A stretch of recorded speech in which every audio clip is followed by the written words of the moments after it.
Roma pasal 8, hari Minggu, tanggal 5 April 2026. Hidup oleh Roh. Demikianlah sekarang, tidak ada penghukuman bagi mereka yang ada di dalam Kristus Yesus. Kita bersyukur hari ini, kita merayakan hari Paskah, hari kebangkitan Tuhan Yesus Kristus, yang dituliskan di ayat 1 ini, bahwa demikianlah sekarang ini, jangan lihat yang dulu-dulu lagi, demikianlah sekarang tidak ada penghukuman bagi mereka yang ada di dalam Kristus Yesus.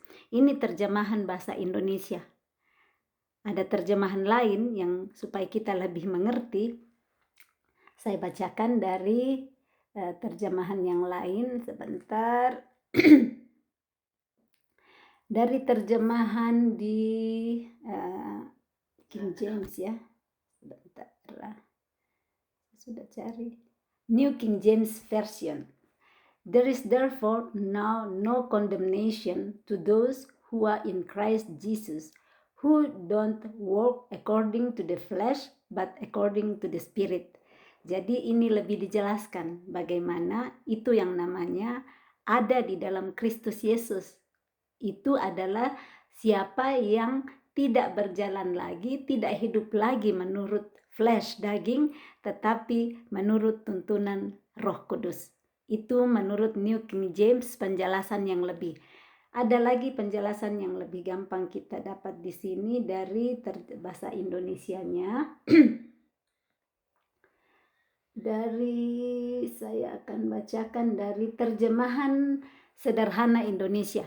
Versinya, terjemahan sederhana Indonesia TSI, jadi sekarang kita tidak perlu takut lagi pada hukuman Allah yang sebenarnya patut kita terima. Tadi ya, sekarang tidak ada penghukuman bagi mereka yang ada dalam Kristus Yesus. Nah, ini terjemahan sederhana Indonesia menuliskan, jadi sekarang kita tidak perlu takut lagi. Kita kan takut kepada hukuman. Nah, datang janji Tuhan hari ini, di mana Yesus yang sudah mati dan bangkit, kita rayakan kebangkitannya hari ini. Kita nggak perlu takut lagi pada hukuman Allah yang sebenarnya patut kita terima. Kita patut terima, tetapi karena kasih karunia-Nya, sehingga Dia berikan anaknya yang tunggal, sehingga kita yang harusnya mendapat hukuman Allah karena dosa-dosa kita sudah dibebaskan.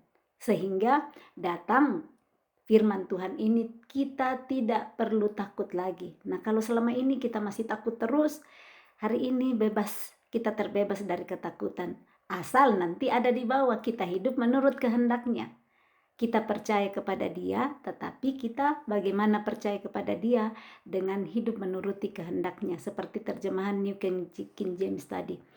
Nah, mengapa kita tidak perlu takut lagi? Sambungan dari terjemahan sederhana Indonesia, karena kita sudah bersatu dengan Kristus Yesus.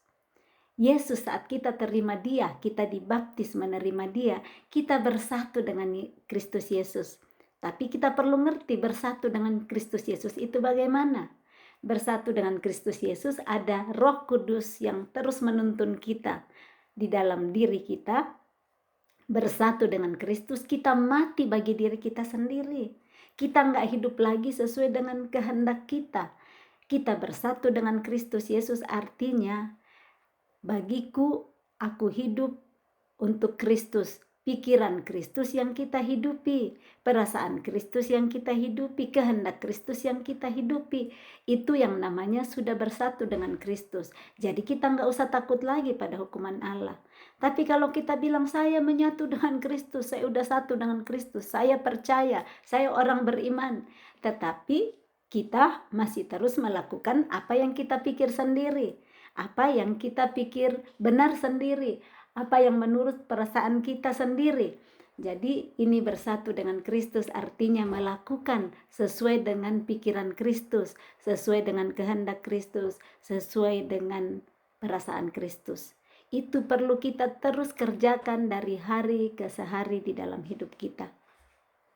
Dari manusia lama kita diubahkan menjadi manusia baru. Dilanjut di sini artinya, jadi saya ulang ini terjemahan sederhana, saya ulang kembali supaya kita ngerti benar-benar.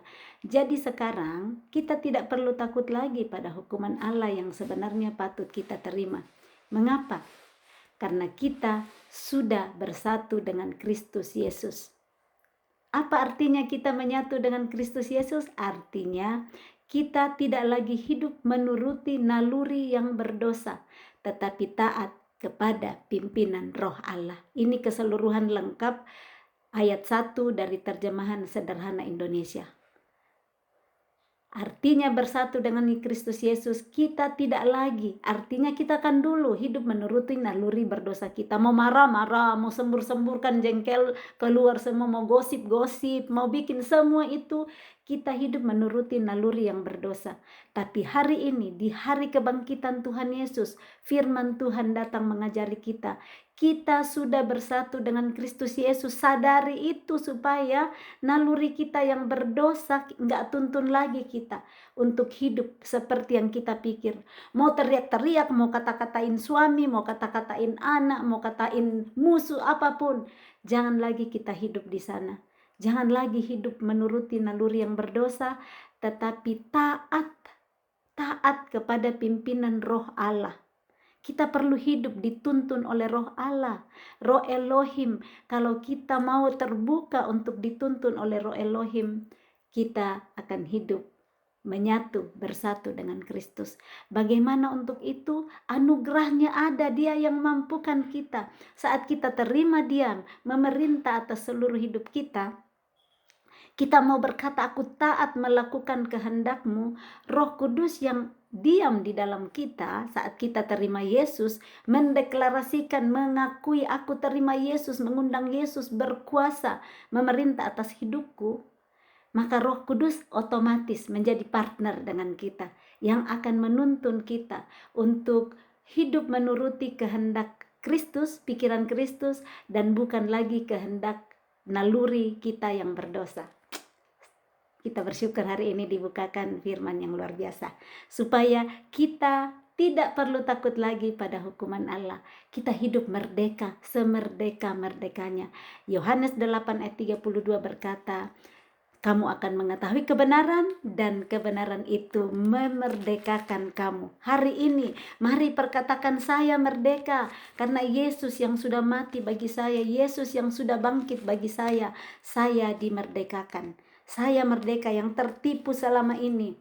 Kita bilang, oh Tuhan saya begini, kita tertipu hari ini. Perkatakan, saya merdeka dari semua tipu daya, sehingga saya terus ketakutan dalam banyak hal dalam hidupku. Itu belenggu-belenggu yang mengikat kita sudah dibuka, dibongkar, dihancurkan oleh Kristus. Yohanes 8 ayat 32, tadi saya ulang ayat 32 dan 36. Jikalau kamu tetap dalam firman-Ku dan kamu benar-benar maka kamu adalah benar-benar muridku. Itu ayat 31-nya. Dan kamu akan mengetahui kebenaran dan kebenaran itu akan memerdekakan kamu. Kita mengetahui kebenaran hari ini dan kebenaran memerdekakan kita. Ayat 36 Yohanes 8. Jadi apabila anak itu, yaitu Yesus, memerdekakan kamu, memerdekakan saudara dan saya, kita pun benar-benar merdeka. Jangan cuma merdeka asal-asalan. Kita benar-benar merdeka. Pahami itu, percaya itu supaya kita nggak tertipu lagi. Begitu seringnya kita tertipu. Hari ini kita semangat, besok turun lagi. Itu saya alami banyak kali. Dan kiranya kasih karunia ini menolong kita, menolong saya yang kadang jatuh lagi begini. Itulah proses perjalanan iman, dan kiranya Roh Kudus membuat kita teguh di dalam kebenaran firman ini. Saya lanjut 1 ayat lagi, 3 ayat lagi yang powerful sekali di hari ini, di mana kita mengetahui kebenaran dan kebenaran memerdekakan kita. Yehezkel 36 ayat yang ke-25 sampai ayatnya yang ke-27. Aku akan mencurahkan kepadamu air jernih. Air jernih itu firman. Firman itu adalah Dia sendiri yang akan mentahirkan kamu. Dan dari segala kenajisanmu dan dari semua berhala-berhalamu, dan aku akan mentahirkan kamu. Kamu akan kuberikan hati yang baru dan roh yang baru di dalam batinmu, dan aku akan menjauhkan dari tubuhmu hati yang keras, dan kuberikan kepadamu hati yang baru, hati yang taat, Rohku akan kuberikan diam di dalam batinmu. Inilah yang disebut tadi oleh terjemahan sederhana Indonesia, taat kepada pimpinan roh Allah. Nah, Yehezkiel 36 ayat 27 berkata, Rohku, Roh Kudus, Tuhan yang berjanji, Roh Kudus akan kuberikan diam di dalam batinmu. Terima itu hari ini, Roh Kudus. Aku sudah terima Yesus. Aku perkatakan hari ini, aku terima Engkau Yesus. Aku menyerahkan seluruh hidupku untuk Engkau pimpin, Engkau berkuasa atas seluruh hidupku. Aku mau melakukan kehendak-Mu. Dan Tuhan berkata, Rohku, Roh Kudus akan kuberikan diam di dalam batinmu. Percaya bahwa saat saya berkata aku menerima Yesus di dalam hidupku, memerintah dalam hidupku, maka rohnya, Roh Kudus akan diberikan oleh Elohim diam di dalam batin kita. Dan Elohim, aku akan membuat kamu hidup menurut segala ketetapanku. Kerinduannya, dia mau membuat kita menurut segala ketetapannya.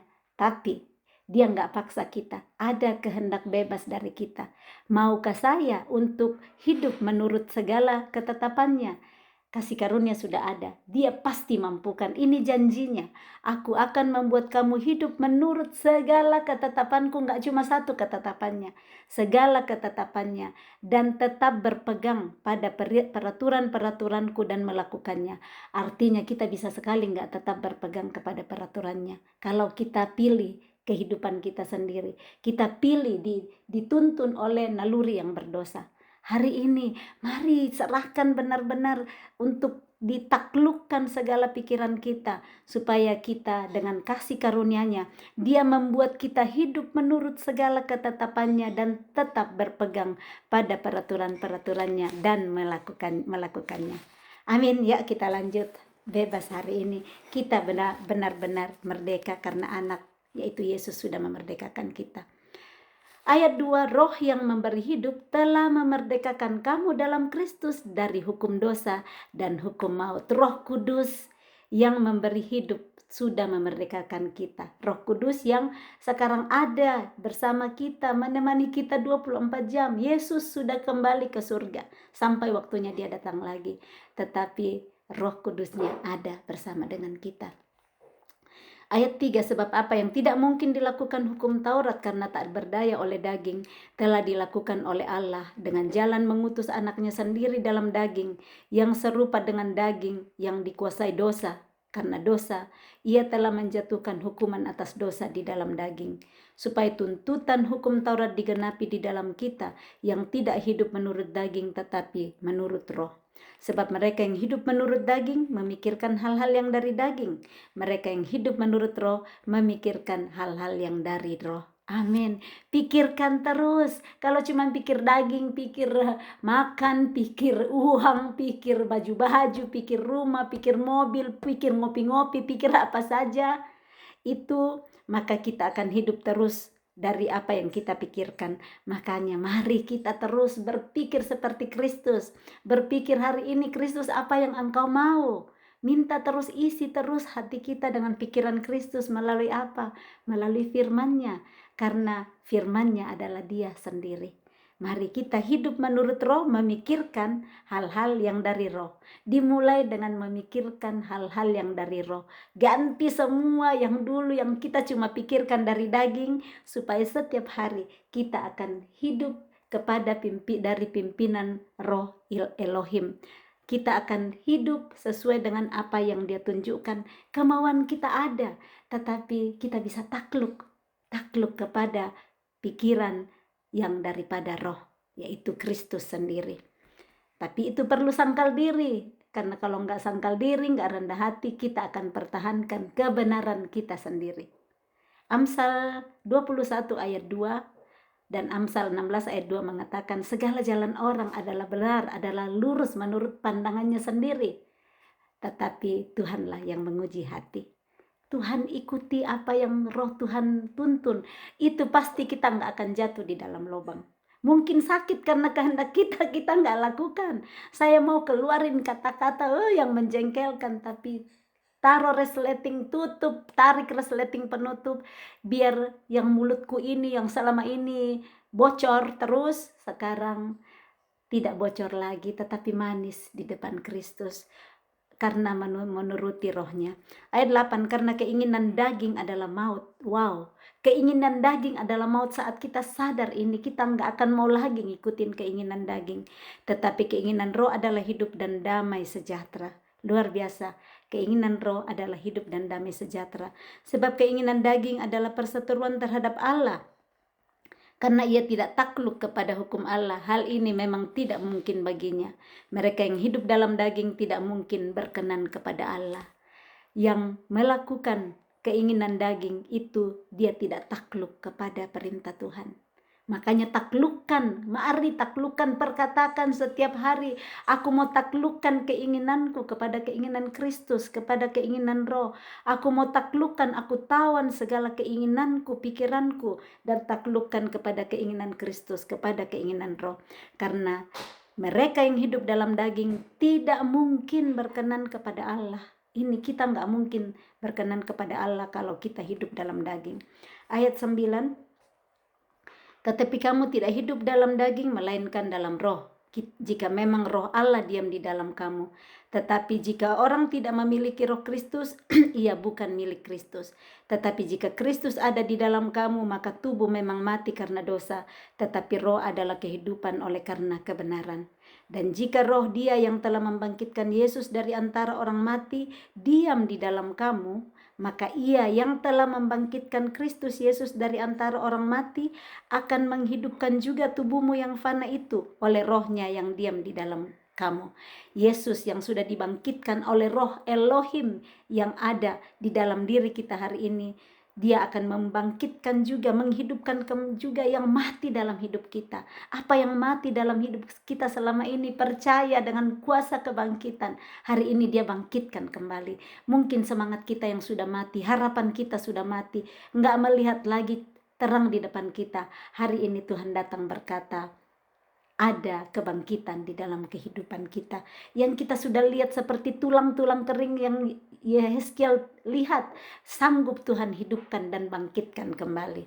Ayat 12, jadi saudara-saudara, jika kita adalah orang berhutang, tetapi bukan kepada daging, supaya hidup menurut daging. Sebab jika kamu hidup menurut daging, kamu akan mati. Tetapi jika oleh roh kamu mematikan perbuatan-perbuatan tubuhmu, kamu akan hidup. Jadi oleh kasih karunia, maka oleh roh kita sanggup mematikan perbuatan-perbuatan tubuh kita. Kita nggak sanggup sendiri. Makanya kadang kita bilang, aku nggak sanggup, terlalu sakit. Tetapi oleh roh, jika oleh roh kamu mematikan perbuatan-perbuatan tubuhmu, kamu akan hidup. Hari ini aku berkata, oleh Roh Kudus yang ada di dalamku, aku sanggup mematikan perbuatan-perbuatan tubuhku, perbuatan dagingku, sehingga aku akan hidup. Amin. Seperti inilah kita bisa memperoleh kuasa kebangkitan. Dengan pertolongan Roh Kudus, kita disanggupkan, dimampukan, kasih karunia-Nya memampukan untuk melakukan, mematikan perbuatan tubuh yang kita sangat tidak sanggup dengan diri kita sendiri. Ayat 14, semua orang yang dipimpin roh Allah adalah anak Allah. Wow, kita jadi anak Allah saat kita mau dipimpin oleh roh Allah. Sebab kamu tidak menerima roh perbudakan yang membuat kamu menjadi takut lagi, tetapi kamu telah menerima roh yang menjadikan kamu anak Allah. Oleh roh itu kita berseru, ya Abba, ya Bapa. Roh itu bersaksi bersama-sama dengan roh kita bahwa kita adalah anak-anak Allah. Dan jika kita adalah anak, maka kita juga adalah ahli waris. Maksudnya orang-orang yang berhak menerima janji-janji Allah yang akan menerimanya bersama-sama dengan Kristus. Yaitu jika kita menderita bersama-sama dengan Dia, supaya kita juga dipermuliakan bersama-sama dengan Dia. Mari kalau kita menderita hari ini karena kita taat kepada kehendak roh, kita juga akan dipermuliakan bersama-sama dengan Dia. Pengharapan anak-anak Allah. Sebab aku yakin bahwa penderitaan zaman sekarang ini tidak dapat dibandingkan dengan kemuliaan yang akan dinyatakan kepada kita. Ada kemuliaan di balik penderitaan zaman sekarang karena taat kepada tuntunan Roh Kudus. Jangan bilang, iya saya menderita, tapi menderita karena ikut tuntunan naluri dosa. Itu nggak akan ada kemuliaan nantinya, malah penderitaan selama-lamanya di dalam api kekekalan. Ayat 19, sebab dengan sangat rindu seluruh makhluk menantikan saat anak-anak Allah dinyatakan, karena seluruh makhluk telah ditaklukkan kepada kesia-siaan, bukan oleh kehendaknya sendiri, tetapi oleh kehendak Dia yang telah menaklukkannya. Tetapi dalam pengharapan karena makhluk itu sendiri juga akan dimerdekakan dari perbudakan, kebinasaan, dan masuk ke dalam kemerdekaan kemuliaan anak-anak Allah. Sebab kita tahu bahwa sampai sekarang segala makhluk sama-sama mengeluh dan sama-sama merasa sakit bersalin. Dan bukan hanya mereka saja, tetapi kita yang telah menerima karunia sulung roh, kita juga mengeluh dalam hati kita sambil menantikan pengangkatan sebagai anak, yaitu pembebasan tubuh kita. Sebab kita diselamatkan dalam pengharapan, tetapi pengharapan yang dilihat bukan pengharapan lagi, sebab bagaimana orang masih mengharapkan apa yang dilihatnya. Tetapi jika kita mengharapkan apa yang tidak kita lihat, kita menantikannya dengan tekun. Ini arti pengharapan yang sesungguhnya. Kita bisa lihat itu namanya pengharapan adalah sesuatu yang belum kita lihat. Kalau sudah dilihat itu bukan lagi pengharapan. Nah inilah yang dituliskan oleh Ibrani 11 ayat 1 sebagai iman. Iman adalah dasar dari segala sesuatu yang kita harapkan dan bukti dari segala sesuatu yang tidak kita lihat. Kita mengharapkan sesuatu hari ini karena kita belum melihat, dan kita menantikannya dengan tekun karena kita percaya Tuhan sanggup melakukannya. Seperti yang kita sudah baca sebelumnya tentang iman Abraham. Dia tekun menantikan sekalipun tidak ada dasar untuk berharap. Dia tetap menaruh pengharapannya kepada Tuhan, dan pengharapan itu, apa yang dia percaya itu diperhitungkan Tuhan sebagai satu kebenaran. Ayat 26, demikian juga Roh membantu kita dalam kelemahan kita, sebab kita tidak tahu bagaimana sebenarnya harus berdoa. Ada masa kita bilang, saya tidak tahu berdoa. Roh Kudus di dalam kita sanggup membantu. Dia tahu di dalam segala kelemahan kita. Dia tahu hal-hal yang kita tidak mampu lakukan. Dia yang menolong kita. Sebab kita tidak tahu bagaimana sebenarnya harus berdoa, tetapi Roh sendiri berdoa untuk kita kepada Allah dengan keluhan-keluhan yang tidak terucapkan. Dan Allah yang menyelidiki hati nurani mengetahui maksud Roh itu, bahwa ia sesuai dengan kehendak Allah berdoa untuk orang-orang kudus. Allah Elohim menyelidiki hati nurani, gak ada satu pun yang tersembunyi di hadapannya, semua telanjang di depannya. Ibrani 4 ayat 12, ayat 13 mengatakan bahwa segala sesuatu telanjang di hadapan Dia. Tidak ada satu pun yang tersembunyi di hadapannya, dan segala sesuatunya telanjang dan terbuka di hadapan Dia, di depan mata Dia, yang kepadanya kita harus memberikan pertanggungan jawab. Kita akan memberikan pertanggungan jawab kita kepada Dia nantinya, muka dengan muka, bukan lagi ditemani orang lain. Gak ada lagi pasangan kita, pendeta kita, mentor kita, orang tua rohani jasmani kita, gak ada. Kita akan berhadapan muka dengan Dia. Dia yang menyelidiki hati nurani. Ayat 28, kita tahu sekarang bahwa Allah turut bekerja dalam segala sesuatu untuk mendatangkan kebaikan bagi mereka yang mengasihi Dia, yaitu bagi mereka yang terpanggil sesuai dengan rencana Allah. Ini ayat yang sangat kita sering dengar dan kita perkatakan. Kita tahu sekarang dalam segala perkara yang kita lewati, Allah turut bekerja di sana. Dia mengasihi kita, di dalam kita masih berdosa, Dia sudah memberikan anaknya yang tunggal. Dia turut bekerja dalam segala keadaan kita. Saat kita jatuh dalam kesalahan, Tuhan lihat saat kita mau bangkit kembali. Kita mau bekerja sama dengan Dia. Di dalam kejatuhan-kejatuhan kita, kesalahan kita, saat kita mau bangkit, Tuhan ampuni aku, dan berbalik benar-benar dari sana, Dia sanggup untuk mengampuni segala dosa kita. Ada konsekuensi pastinya yang kita harus hadapi dan kita tanggung. Itulah kasih dan keadilan Tuhan. Tetapi percaya Dia turut bekerja dalam segala sesuatu. Semuanya untuk apa? Mendatangkan kebaikan bagi kita yang mengasihi Dia. Mengasihi Dia artinya Yohanes 14 ayat 15, kita melakukan segala perintahnya. Ayat ke-29, sebab semua orang yang dipilihnya dari semula, mereka juga ditentukannya dari semula untuk menjadi serupa dengan gambaran anaknya, supaya ia, anaknya itu, menjadi yang sulung di antara banyak saudara. Dia rindu kita menjadi serupa dengan gambaran Kristus. Kristus yang sudah mati di kayu salib, yang sudah bangkit, hari ini kita peringati. Dia mau kita menjadi serupa dengan Dia. Dia mau kita mengasihi seperti Dia telah mengasihi kita. Bagaimana cara Yesus mengasihi kita? Menyerahkan nyawanya. Dia mati tetapi Dia ambil nyawanya kembali. Rela menyerahkan nyawa, Bapa bangkitkan Dia setelah 3 hari. Apa yang kita mau serahkan hari ini? Kita rela mati? Percaya, Yesus yang berkata, barang siapa yang mau menyerahkan nyawanya karena aku, dia akan mendapat nyawanya. Dia tidak akan kehilangan nyawanya, dia akan mendapat nyawanya. Kalau kita hari ini rela untuk dianiaya, rela diinjak-injak, rela nggak dihargai, rela nggak dianggap karena Kristus, percaya janjinya, kita akan mendapat nyawa kita. Tetapi barang siapa yang tidak mau kehilangan nyawanya untuk Kristus, kita akan kehilangan nyawa kita. Lanjut ayat 30, dan mereka yang ditentukannya dari semula, mereka itu juga dipanggilnya. Dan mereka yang dipanggilnya, mereka itu juga dibenarkannya. Dan mereka yang dibenarkannya, mereka itu juga dimuliakannya. Perikop berikut keyakinan iman. Ayat 31, sebab itu apakah yang akan kita katakan tentang semuanya itu? Jika Allah di pihak kita, siapakah yang akan melawan kita? Ayo perkatakan, jika Allah di pihakku, siapakah yang akan melawan aku? Selama ini begitu banyak masalah-masalah yang membuat kita mau menyerah dalam hidup kita. Hari ini firman Tuhan datang, jika Allah, jika Elohim di pihakku, siapakah yang akan melawan aku? Perkatakan, deklarasikan, supaya mulut kita memperkatakan kata-kata itu.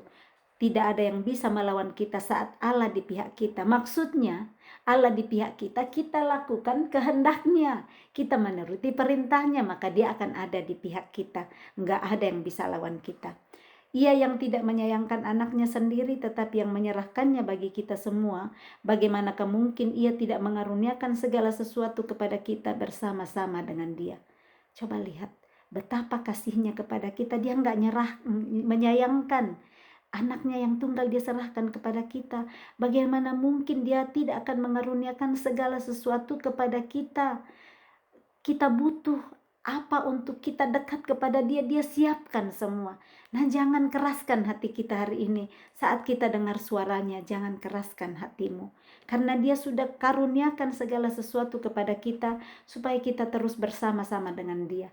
Tapi keputusan tetap di tangan kita. Kita mungkin diajak teman kita, pasangan kita, ayo kita baca Alkitab bareng, kita beribadah, kita doa bareng, kita ke gereja. Enggak usah, saya sibuk.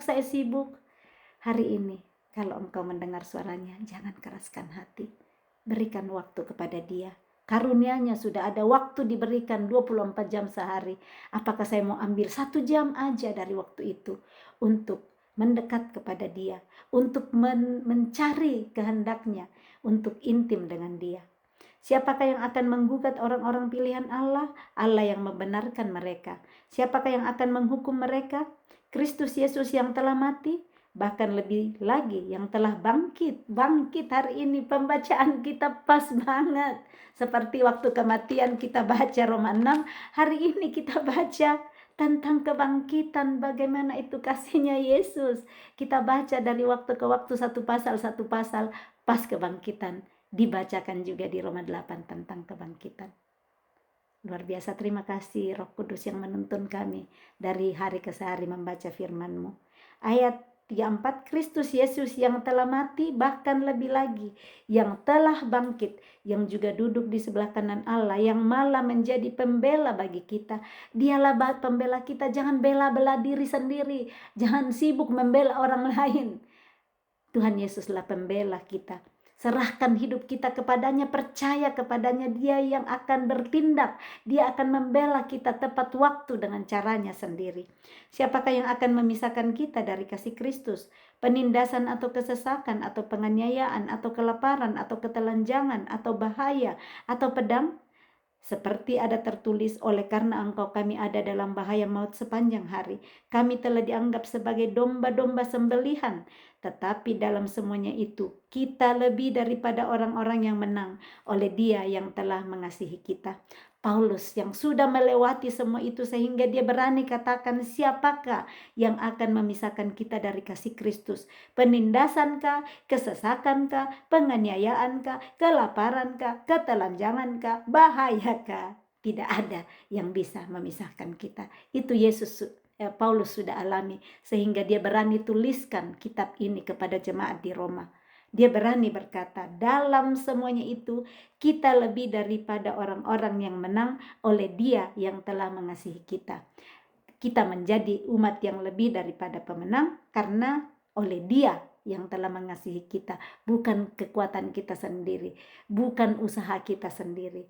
Dia memberikan kasih karunia-Nya untuk kita lakukan. Kita hanya alatnya untuk bisa menjadi lebih daripada pemenang. Dialah pahlawan. Dia ada di antara kita sebagai pahlawan yang memberi kemenangan. Kepada Dialah kita perlu ucapkan puji-pujian. Dia memakai kita sebagai senjata di tangan pahlawan. Kita ingat pembacaan sebelumnya di Sakaria 9. Dia memakai kita sebagai pedang di tangan pahlawan. Ayat 38, sebab aku yakin bahwa baik maut maupun hidup, baik malaikat-malaikat maupun pemerintah-pemerintah, baik yang ada sekarang maupun yang akan datang, atau kuasa-kuasa, baik yang di atas maupun yang di bawah, ataupun sesuatu makhluk lain, tidak akan dapat memisahkan kita dari kasih Allah yang ada dalam Kristus Yesus, Tuhan kita. Amin. Aminkan hari ini, tidak ada satupun, baik maut, baik hidup, baik malaikat-malaikat, pemerintah-pemerintah, baik yang ada sekarang maupun yang akan datang, atau kuasa-kuasa baik yang di atas maupun yang di bawah, ataupun sesuatu makhluk lain. Tidak ada yang akan dapat memisahkan kita dari kasih Allah yang ada di dalam Kristus Yesus, Tuhan kita. Amin. Selamat menikmati kemerdekaan, merdeka yang sesungguhnya, benar-benar merdeka. Kita telah dimerdekakan oleh Dia. Jangan lagi kita mau tertipu dengan semua bisikan-bisikan si musuh di sekitar kita, dengan melihat fakta-fakta kehidupan kita yang sepertinya tidak ada harapan. Hari ini kita semua sudah benar-benar merdeka. Anak itu, Yesus, telah memerdekakan kita, maka kita benar-benar merdeka. Selamat Hari Paskah, selamat dibangkitkan kembali semua yang mati di dalam hidup kita, karena Yesus, Sang Juru Selamat kita, telah bangkit dan menyelamatkan kita. Salam kasih, Tuhan Yesus memberkati. Shalom.